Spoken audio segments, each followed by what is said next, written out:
다같이 마음을 정돈하시고 자리에서 일어나셔서 성령 강림 후 네 번째 주일이면서 6.25 민족 탄핵 주일 예배를 수학에 맞춰서 하나님 앞에 예배를 하겠습니다.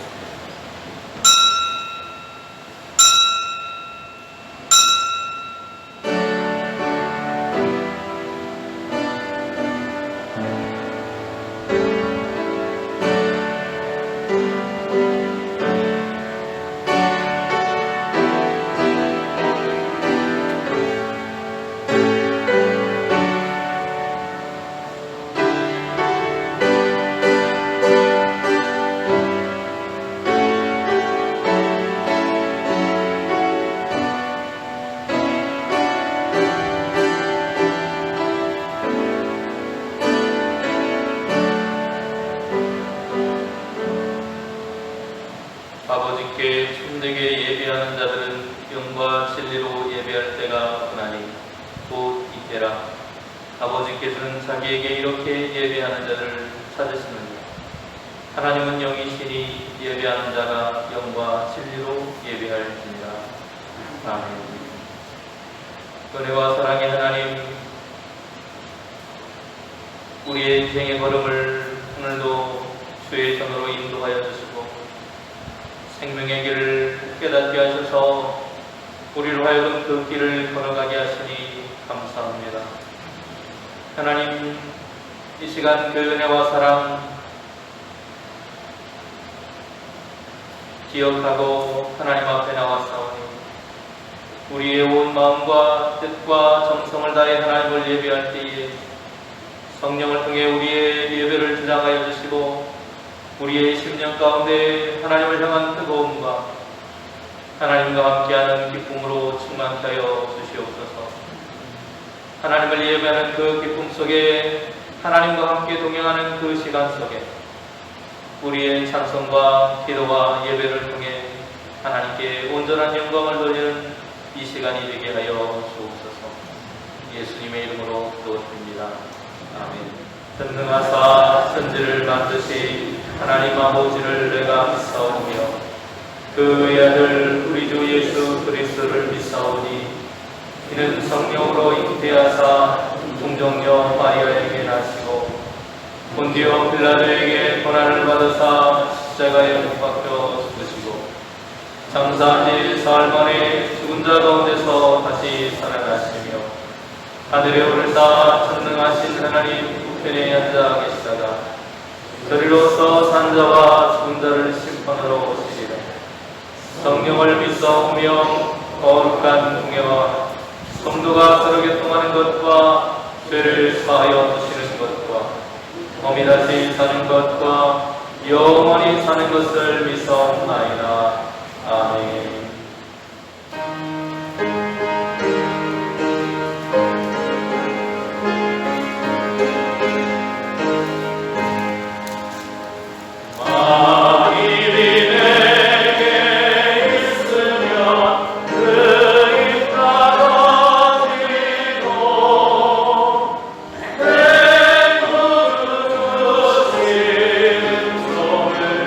늘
그 땅 이스라엘 모든 산에서 그들이 한 나라를 이루어서 한 임금이 모두 다스리게 하리니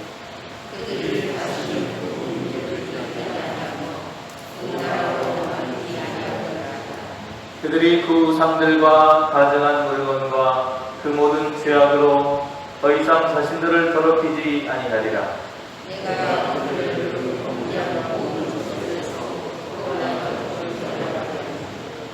그들은 내 백성이 되고 나는 그들의 하나님이 되리라.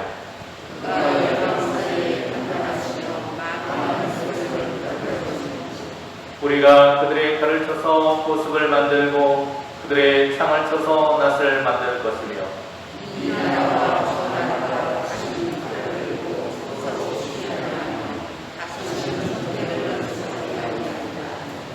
내가 에브라임의 병거와 예루살렘의 말을 끊겠고 전쟁한 활도 끊으리니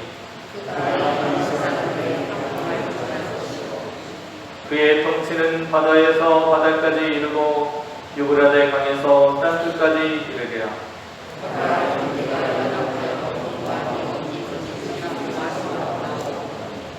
머리에 있는 보배로운 기름이 수염 곧 아론의 수염에 흘러서 그의 옷깃까지 내림 같고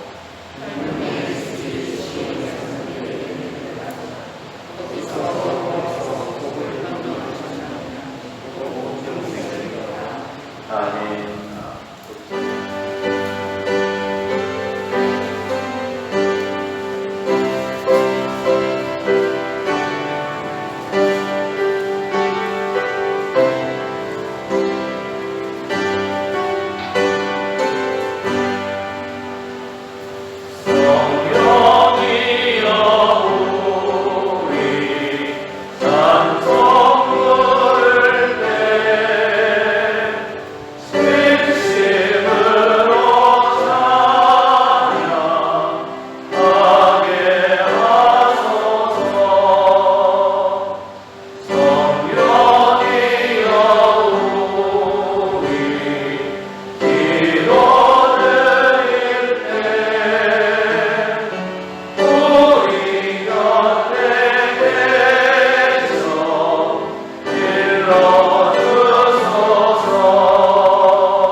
성령이여 지금 이 시간 우리 용산자들의 임하시옵소서. 성령님을 통하여 우리가 더욱더 주님을 찬양하며 더욱더 기쁨으로 은혜 나눌 수 있도록 도우시고 함께하여 주시옵소서. 우리의 삶 속에서 성령 충만함으로 살아가게 도와주시고 성령 충만함으로 모든 일을 행할 때에 주님을 바라는 빛과 소금의 역할을 할 수 있도록 도우시고 함께하여 주시옵소서. 주님의 그 사랑을 우리가 더욱더 알게 도와주시고 성령님을 통하여서 우리가 더욱더 주님께 가까이 갈 수 있도록 도우시고 함께하여 주시옵소서. 6.25 71주년을 맞이해서 우리가 그날을 다시금 생각하게 됩니다. 더욱더 다시는 그런 전쟁이 일어나지 않도록 도우시고 함께하여 주시옵소서.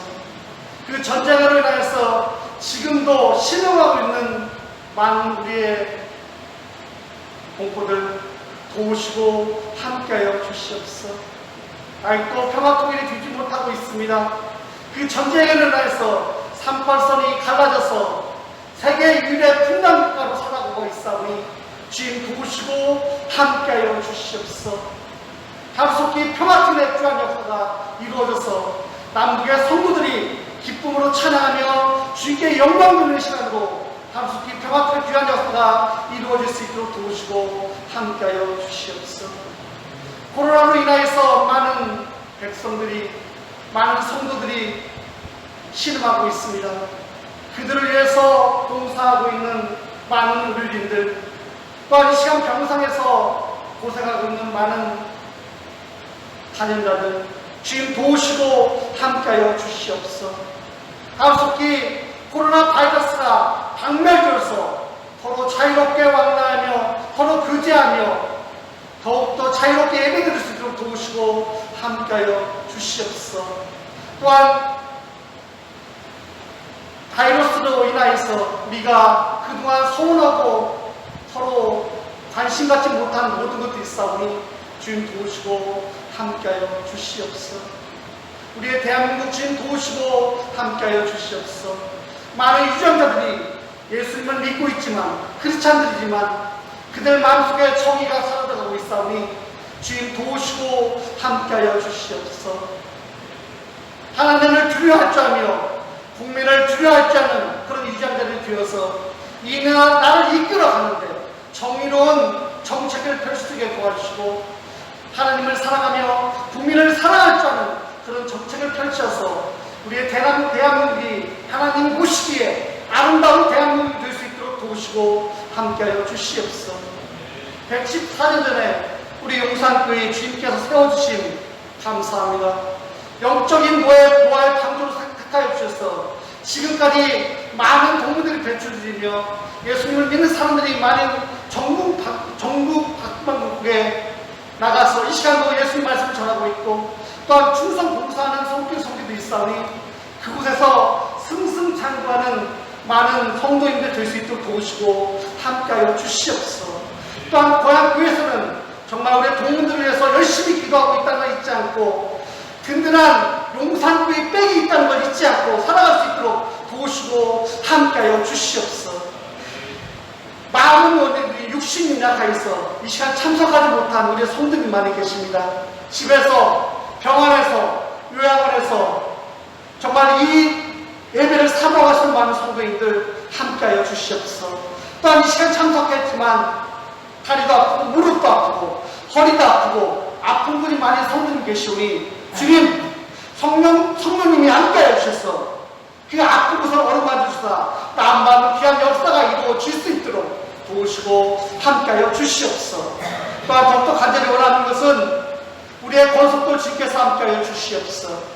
군대에 있는 우리의 자녀들 또한 공부 때문에 직장 때문에 춤차 중인 우리의 자녀들 많이 계시오니 주께서 함께하여서 그곳에서 들리는 소식이 기쁘고 행복한 소식으로 가득 차게 도와주시고 하나님 보시기에 늘 승승장구하는 우리의 자녀들, 우리의 권속들, 우리의 동문들 하나하나 한 분 한 분 될 수 있도록 도우시고 함께하여 주시옵소서. 또한 이 시간 주님께 드리는 예배 우리가 더욱더 기쁨으로 드리기 원합니다. 또한 이 시간 기쁨으로 주의 말씀을 준비하실 우리의 목사님께도 함께해 주셔서 그 말씀을 전하실 때에 우리의 눈이 예수님을 볼 수 있게 도와주시고 우리의 귀가 예수님의 말씀을 들을 수 있게 도와주시고 우리의 입이 예수님을 전하시는 그한 은혜의 말씀이 될 수 있도록 도우시고 함께하여 주시옵소서. 또한 보이지 않게 봉사하는 우리의 성도님들 계십니다. 보이지 않게 봉사하는 그 손길 저희들은 모르지만 주님은 아시오매 나중에 저출목에 올라가서 잘했다 착하고 충성중화하고 칭찬받는 우리의 성령 되게 도와주시며 이 세상에 살 때 더욱더 복받고 주님께 더욱더 영광 돌리는 삶으로 살 수 있도록 도우시고 함께하여 주시옵소서. 또한 이 시간 신령과 진정으로 귀한 예배 드리기 원합니다. 이 용산교회 사랑이 넘쳐나는 귀한 예배를 드리며 우리를 죄에서 구원하신 예수님의 이름으로 간절히 기도드립니다.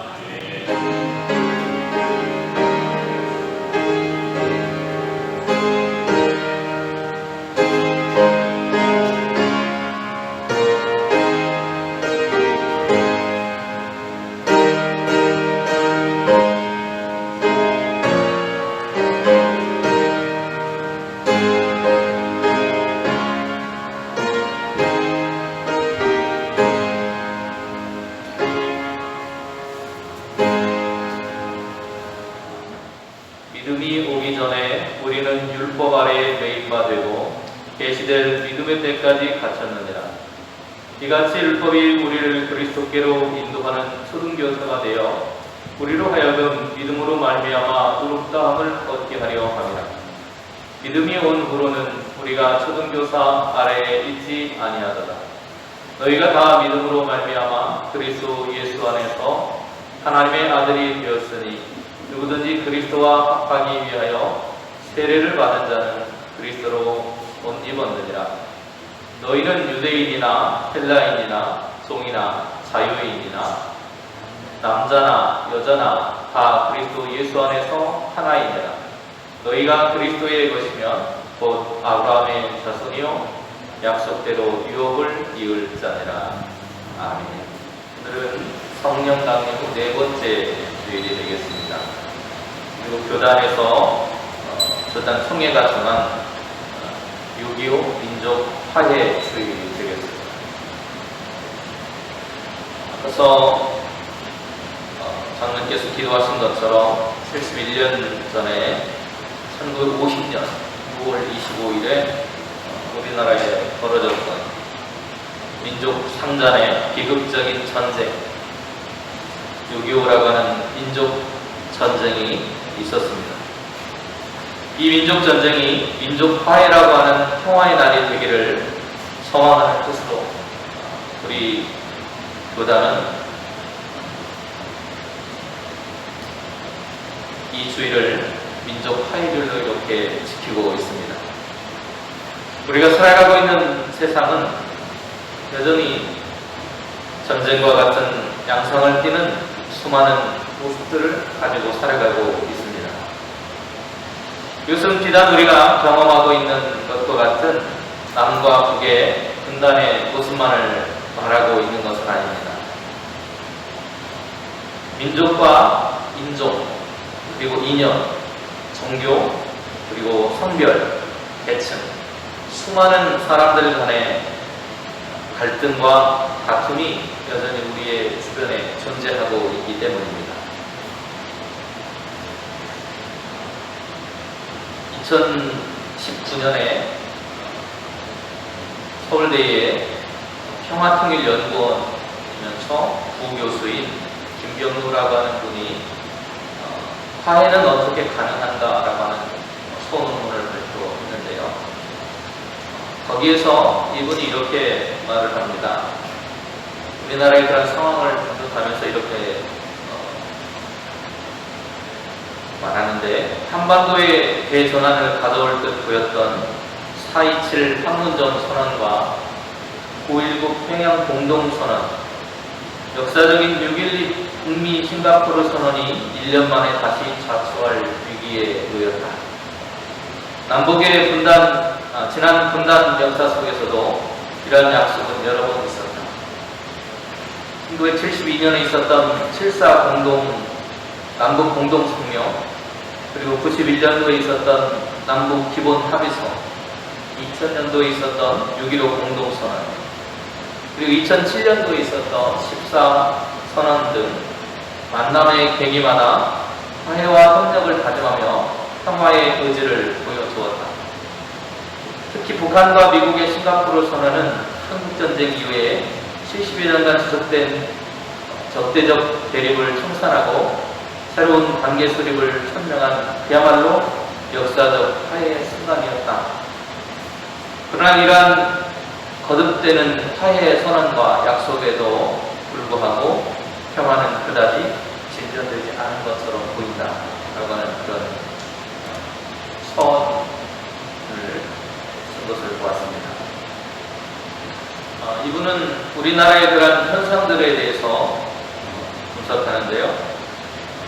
최근에 갈등을 빚고 있는 태극기 모임, 그리고 촛불 모임을 예로 들면서 남북의 이데올로기, 좌와 우의 이데올로기, 분단의 갈등과 분열이 이것이 사회 내적으로 빚어낸 결과가 지금의 태극기 부대라고 불리는 사람들, 그리고 촛불 모임이라고 하는 사람들의 모습으로 갈려져서 서로가 분쟁하고 있다라는 이야기를 하고 있습니다. 세계 유일의 분단 국가이고 여전히 전쟁이 지속되고 있는 나라.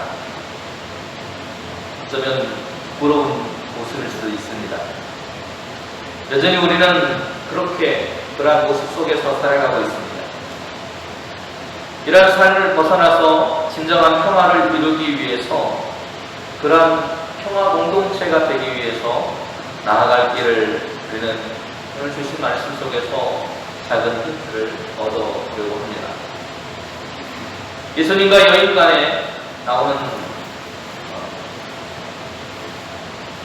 대화가 있습니다. 요한복음에 보면 예수님과 사마리아 여인 간의 그런 대화의 이야기가 나오는 장면이 있는데요.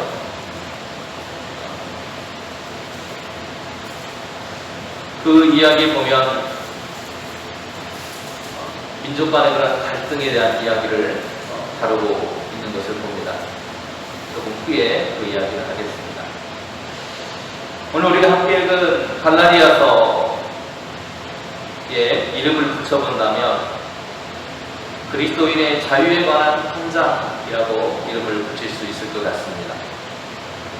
오늘 본문은 바울이 갈라디아에 있는 성도들에게 보내는 편지 형태의 글입니다.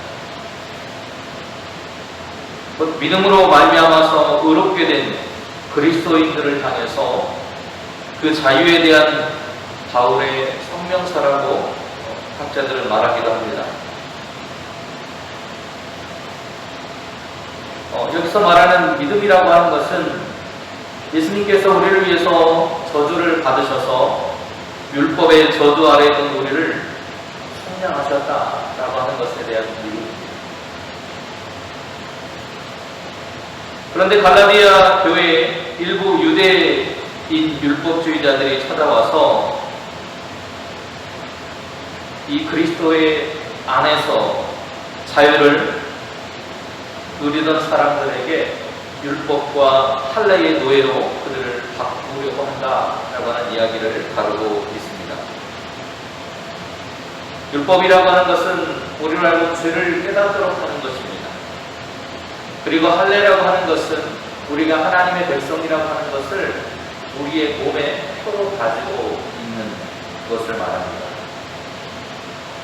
이렇게 갈라디아 성도들에게 율법과 할례가 꼭 필요하다고 하면서 그들을 올가매는 하나의 올가미와 같은 역할을 했던 것이 당시의 율법주의자들이 가지고 있었던 율법과 할례의 그런 모습입니다.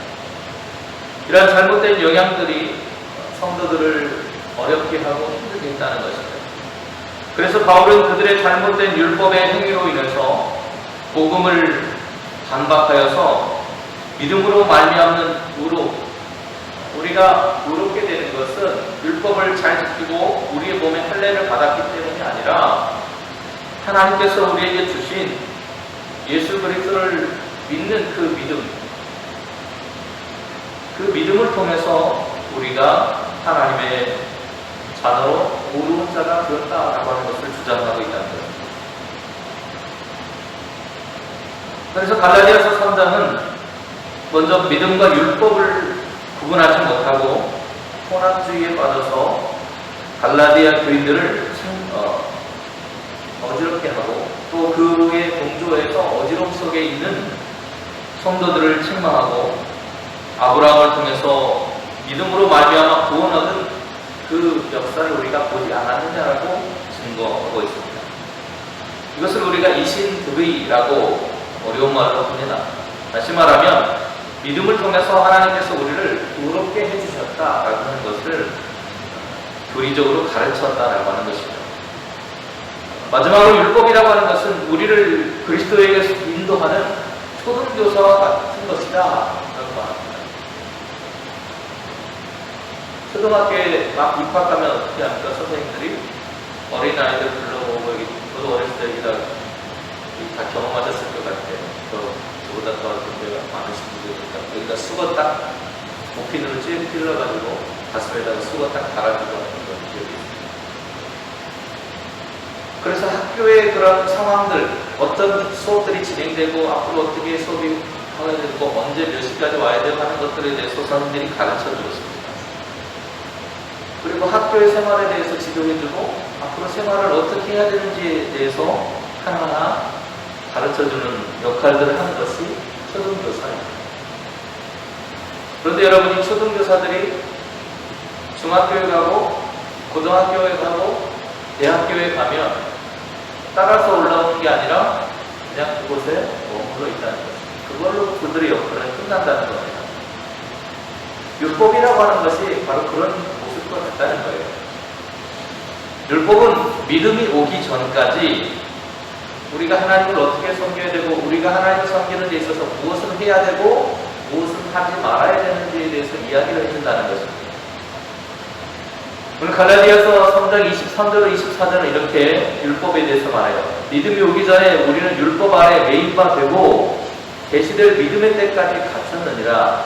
이같이 율법이 우리를 그리스도께로 인도하는 초등교사가 되어서 우리로 하여금 믿음으로 말미암아 의롭다함을 얻게 하려 합니다.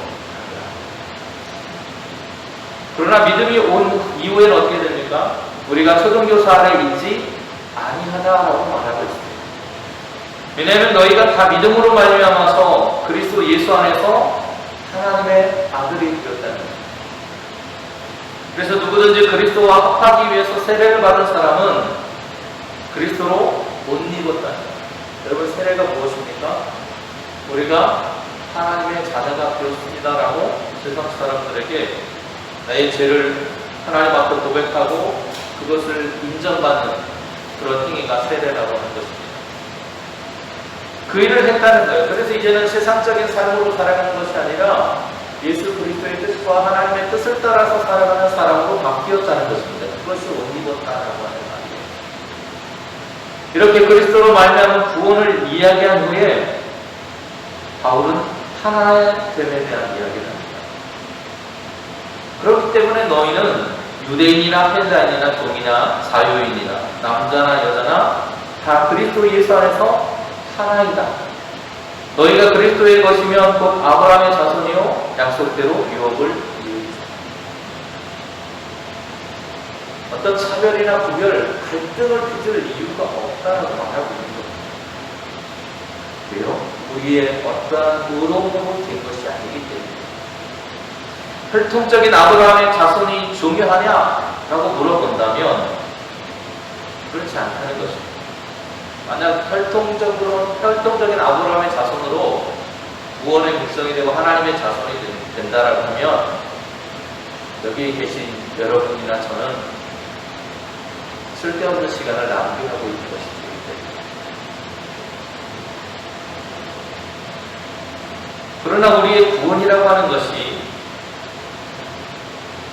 하나님을 믿는 그 믿음, 예수 그리스도가 우리의 구주가 되고 우리를 위해서 죄와 사망을 이기시고 부활하셨다는 그 사실을 우리가 믿음으로 말미암아서 하나님의 자녀가 되고 아브라함의 그 약속에 참여하는 사람이 되었다는 것을 우리가 믿기에 이렇게 예배에 참석하고 그 믿음을 지키기 위해서 매일같이 달려가는 것입니다.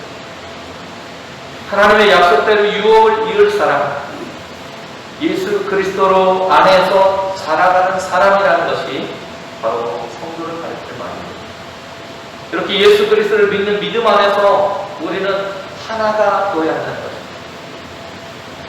그러나 우리는 같은 믿음 안에서 살아가지만 피부색도 다르고 나라도 다르고 생각하는 것이나 우리가 가지고 있는 이념이나 이런 것이 다 달라요. 그렇다고 해서 나와 생각이 다르고 이념이 다르고 다르다고 해서 그들을 차별하고 분열할 필요는 없다는 것입니다. 그런데 우리 현실은 어떻습니까? 여전히 그러한 것들 때문에 분열하고 있다고 말할 수 있는 겁니다. 앞에서 말씀드린 요한복음 4장에 보면 민족 간의 갈등을 겪은 한 이야기가 나옵니다.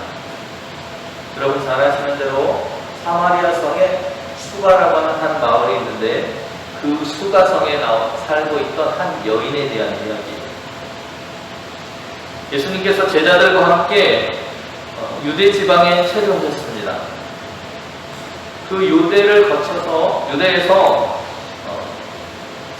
갈릴리로 가는 길이 우회해서 가는 길도 있지만 이 사마리아 지역을 통과해서 가는 길이 있습니다.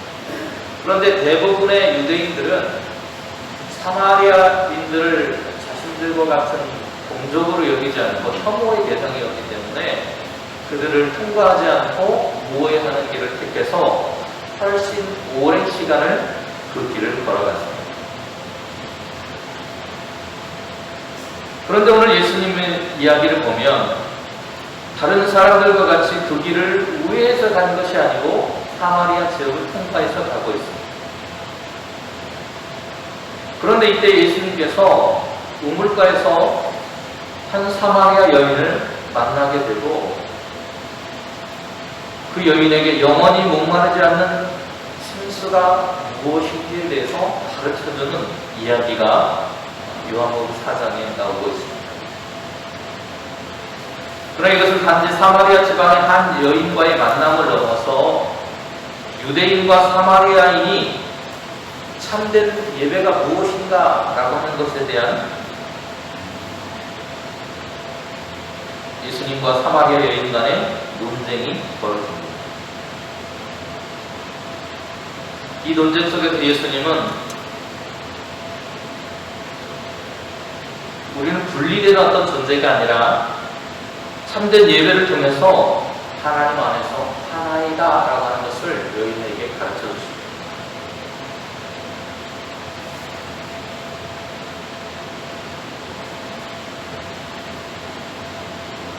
아브라함의 자손이고 가나안 전쟁에 참여했던 사람들, 이들이 바로 사마리아 사람들이었습니다. 그들도 유대인들과 동일하게 아브라함의 자손이었고요, 가나안 정복 전쟁에 참여했던 사람들 중에 한 사람이었습니다. 분명한 사실입니다. 그러나 유대인과 사마리아인 사이에는 뿌리 깊은 적대감이 생긴 몇 가지의 사건이 있다는 것입니다. 먼저는 사마리아가 기원전 721년에 아수르라고 하는 나라의 멸망을 당하게 되는데요. 그때 일부의 주민들이 이 아수르의 정책에 의해서 추방을 당합니다. 그리고 이방인들이 사마리아 땅에 들어와서 살게 하는 정책을 펼쳐서 혼혈 정책을 펼치게 합니다. 그래서 한 부족, 한 민족 이런 개념들을 다 해부수고 자기들이 통치하기 쉬운 모습으로 변질시켜버리게 됩니다. 그래서 유대인들은 사마리아 사람들이 혼혈 민족이 되었다고 해서 그들을 배척하게 되었습니다. 그것이 첫 번째 이유. 또 다른 이유도 있습니다. 남유다 왕국과 고기세랄 왕국의 골깊은 반목과 갈등에 근원적인 그런 요인이 있었는데요. 솔로몬 왕이 죽은 후에 통일왕국이 남북으로 분열되게 됩니다. 그래서 남유다, 유다와 베냐민을 중심으로 한 남유다의 사람들은 자신들과 분파를 만들었다고 해서 북이스라엘 사람들을 좋게 여기지를 않았습니다. 그래서 그들을 분파주의자라고 부르게 됐어요. 이것이 두 번째 이유고요.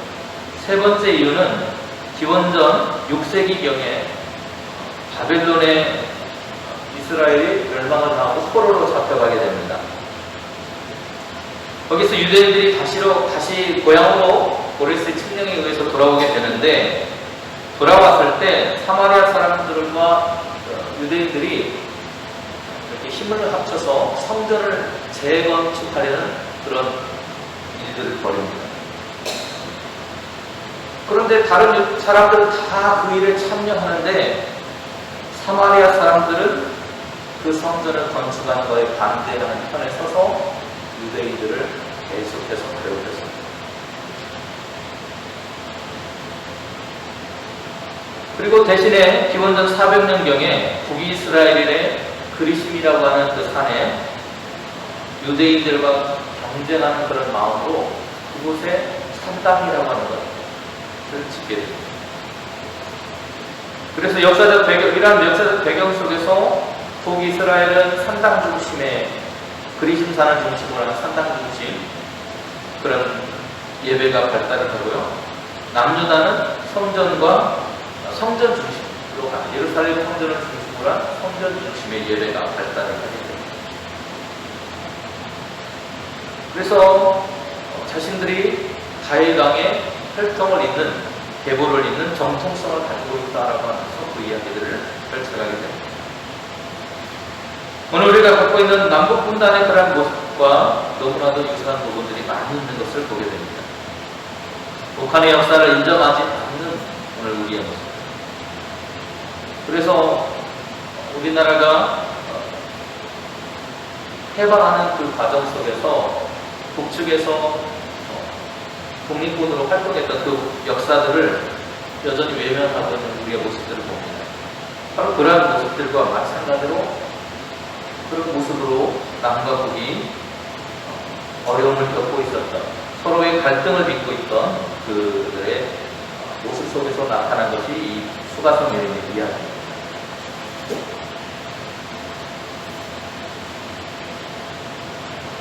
이 수가성 여인은요, 남편이 5이 있는데 그 사람들이 내 남편이 아니고 또 다른 남편도 내게 있지만 그 사람도 내 남편이 아니라고 하는 이야기가 나옵니다. 그런데 그것이 단순히 남편의 이야기가 아니고요, 그들이 겪었던 역사적인 것과 연관이 되어 있습니다. 그 사마리아 지역을 통치했던 나라들이 있습니다. 아수르, 바벨론, 그리고 페르시아, 알렉산더 제국이라고 불리는 그리스의 제국들, 그 중에서도 프톨레마이오 왕조와 셀루쿠스 왕조, 이 사람들이 5 그런 나라가 이 사마리아 지역을 통치했었고요. 그리고 현재 남편이라고 불리는 바로 그 나라는 로마라고 하는 나라로 이렇게 알 수가 있을 것 같습니다. 어찌되었던 이런 형편과 형국 속에서 그들이 예수님과 이야기를 하게 되는데, 예수님은 사마리아 여인과 예배에 관해서 대화했다고 말씀을 드렸습니다. 그래서 예루살렘이나 그리심산에 어디에서 우리가 예배를 드리는 것이 합당합니까? 라고 하는 질문을 했을 때 예수님께서 예루살렘도 아니고 그리심산도 아니라고 말씀하십니다. 장소적인, 공간적인 예배의 장소를 뛰어넘는, 하나님은 어디나 계시는 그 하나님에 대한 예배의 모습을 말씀하십니다. 또 유대인이나 사마리아인 것 같이 민족적인 어떤 특성을 넘어선 예배를 드려야 된다고, 그러한 예배를 드릴 때가 온다고 말하고 있습니다. 제가 앞에서 예배를 시작하면서 읽어드렸던 것과 같이 영과 진리로 예배하는 것, 곧 우리의 영혼으로부터 우러나오는 예배, 우리의 영혼 깊은 곳에서부터 하나님을 사모하는 심령으로 드려지는 예배, 진리신 예수 그리스도의 말씀대로 살아가고자 다짐하는 우리의 삶으로 드리는 예배, 그것을 하나님께서 정말 기뻐하시고 그것이 참된 예배라고 하는 것을 가르쳐주고 있습니다.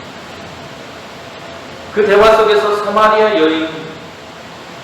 여인과 유대인들 사이에 가지고 있었던 그 관계의 깊은 골, 그들이 갈등하고 분열하고 서로를 미워했던, 그래서 화해할 수 없을 것만 같았던 그들의 화해의 물꼬가 하나님을 향한, 그리고 하나님의 그 사랑을 통해서 변화될 수 있다라고 하는 것을 이야기하고 있는 것입니다. 앞에서 소개해드렸던 서울대 김병무라고 하는 그런 교수는 우리가 화해하려면 어떻게 해야 되는가라고 하는 이야기를 하면서 그분이 제시한 화해의 마지막 관문이라고 하는 것이 있습니다. 그것을 용서라고 말하고 있습니다. 화해한다는 것은 과거의 폭력으로 발생한 파괴와 상처를 치유하고 회복하는 행위라는 것입니다. 그래서 파괴되고 상처가 난 것을 치유가 되지 않고 그 잘못을 행한 사람이나 집단에 대해서 책임을 묻고 처벌하는 것으로 끝나버리면 가해자나 피해자 모두가 그냥 희생자로 머물 뿐이지 그 관계나 이런 것들이 해결되지 못한다는 거예요. 오늘 우리의 그런 현실 속에서 또 우리나라와 북한의 그런 상황 속에서 우리는 화해를 언젠가는 이루어내야 됩니다. 그래서 평화의 어떤 통일을 이루어가야 되는데 그것은 이미 일어난 어떤 피해와 상처를 용서할 때만 가능하다는 것입니다. 그러면 그것은 쉬운 일은 아니겠죠. 그럼 끊임없이 우리는 그것을 위해서 애써가야 한다는 것입니다. 화해를 이루기 위해서는 몇 가지 변화가 필요하다고 이 교수는 얘기하는데요. 우리의 심령이 변화되어야 한다는 것입니다. 우리가 이것은 안 되라고 확고하게 믿고 있는 바로 그것들이 변화되지 않으면 그들을 용서하고 받아들일 수 없다는 것. 그리고 우리가 그들에게 가지고 있는 부정적인 감정과 태도를 변화시키지 않는다면, 그 문제가 해결되지 않는다면 우리는 남북관계를 회복할 수 없고 또 우리와 갈등 속에 있는 그 다른 사람들과 관계를 회복해 갈 수 없다고 말하고 있습니다. 오늘은 민족 화해의 책입니다. 화해를 위해서는 서로가 겪고 있는 감정의 적대적인 그 감정을 풀어내야만 가능합니다. 그리고 상대방을 인정해 주어야 가능합니다.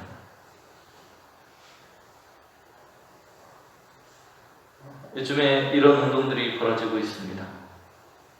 지금까지 우리는 북한을 반국가단체로 규정을 했습니다. 그래서 국가보안법이라고 하는 것으로 이렇게 그 나라를 규정하고 있는데요.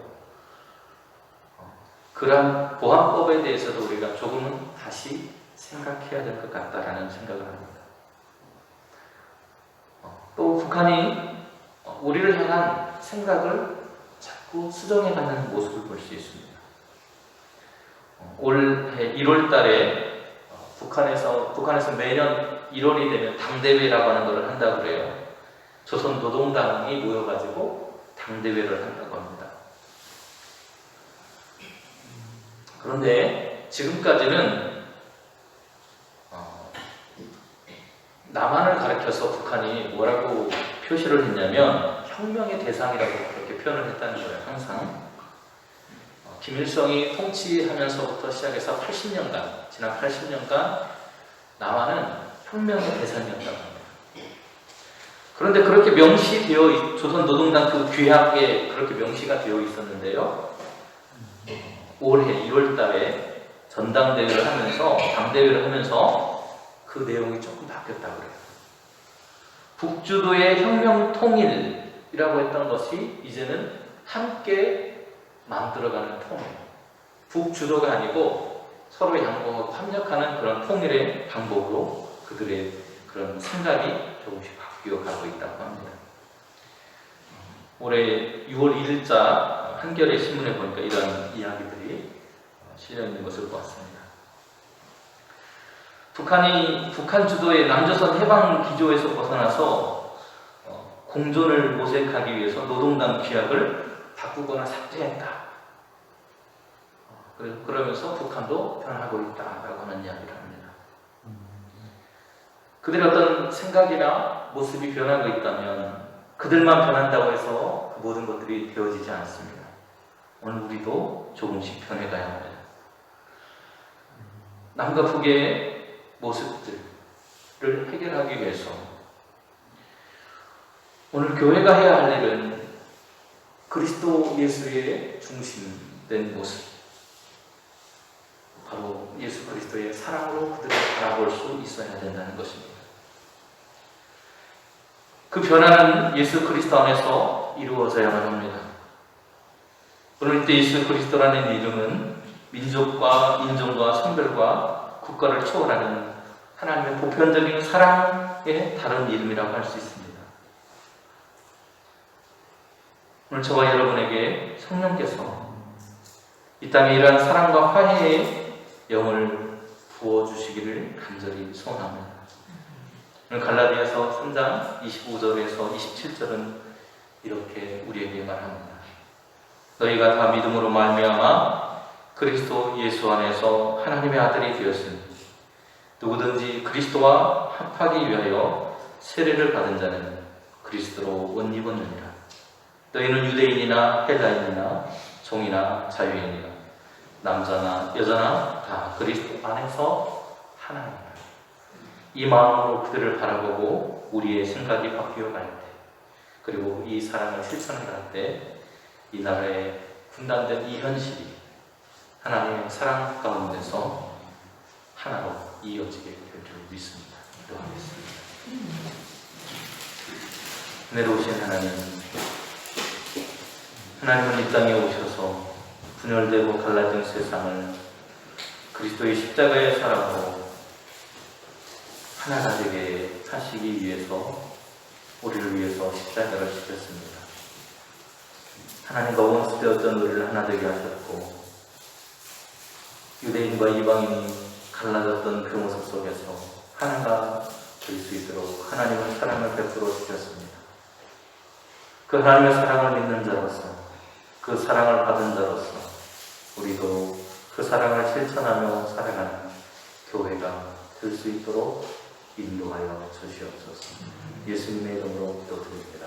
아멘.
매일매일 순간마다 수많은 역경과 인생의 굴곡들이 우리의 삶을 위협했지만 하나님은 그 순간순간마다 우리를 지키시고 보호해 주셨습니다. 그래서 이 시간 하나님 앞에 나올 수 있는 은혜가 우리에게 주어졌고 그 은혜를 너무나도 감사합니다. 매 순간마다 우리에게 주시는 하나님의 그 은혜를 늘 기억하며 살아갈 수 있도록 인도하여 주시옵소서. 하나님께서 우리에게 주신 물질의 모든 것이 하나님의 것임을 기억하며 그 소득의 10분의 1을 담아서 하나님 앞에 시루째 예물을 드렸습니다. 하나님 기억하여 주시고 하나님 은혜로 충만케 하셔서 하나님과 함께 살아가는 삶의 기쁨을 누리며 살아갈 수 있도록 허락하여 주시옵소서.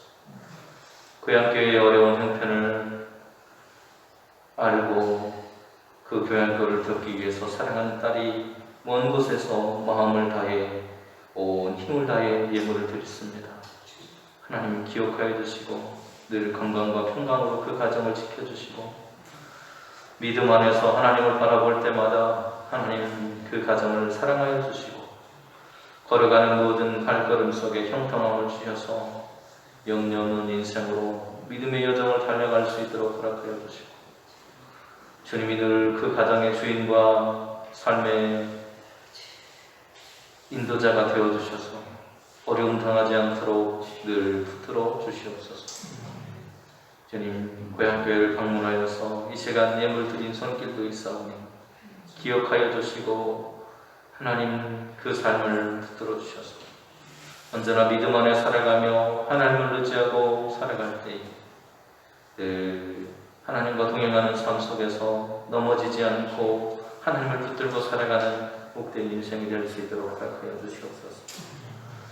장례를 치르게 하신 하나님, 슬픔 속에 있지만 그 모든 장례의 절차가 하나님이 주신 좋은 일비와 또 여러 가지 상황 속에서 하나님 주신 그 위로 속에서 무사히 마치게 하심을 기뻐하며 하나님 앞에 예물 드렸습니다.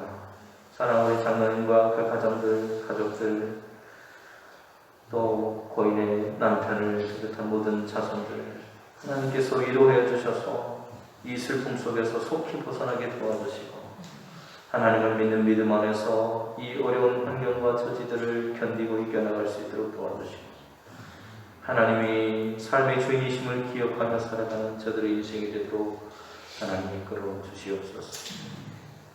범사의 삶을 감사하며 드린 손길들도 있사오니 기억하여 주시고 하나님 그 매일의 순간순간마다 하나님을 의지하며 살아갈 때에 그들의 인생 가운데 하나님께서 인도자가 되어 주시옵소서. 생명 주신 하나님을 기뻐하며 예언드린 손길도 있사오니 그 금복무하는 그 현장 속에서 하나님 지켜주시고 날마다 건강과 생명으로 또 하나님의 은혜로 충만케 하옵소서. 월정금과 월정금을 통해서 하나님의 은혜를 사모하는 마음으로 다하여서 예물드린 손길도 있사오니 기억하여 주시고 엉겨진 달과 새로운 달 모든 삶 속에서 언제나 하나님을 의지하고 동행하는 삶을 살아갈 수 있도록 인도하여 주시옵소서. 화분으로 성전을 아름답게 꾸민 그 손길도 기억하여 주시고 주님 그 향기나는 꽃처럼 그의 인생이 향기나는 삶이 될 수 있도록 하나님 복에 복을 더하여 주시옵소서. 하나님 우리의 모든 예물과 그 정성을 기억하여 주시고 하나님을 바라보는 우리의 시선이 하나님을 떠나지 않도록 늘 함께 해주셔서 우리의 삶이 하나님으로 인해 기뻐하며 살아갈 수 있도록 그리고 우리의 인생을 통해 하나님이 기뻐하실 수 있도록 인도하여 주시옵소서. 기도하고 축복하오며 예수님의 이름으로 기도드립니다. 아멘.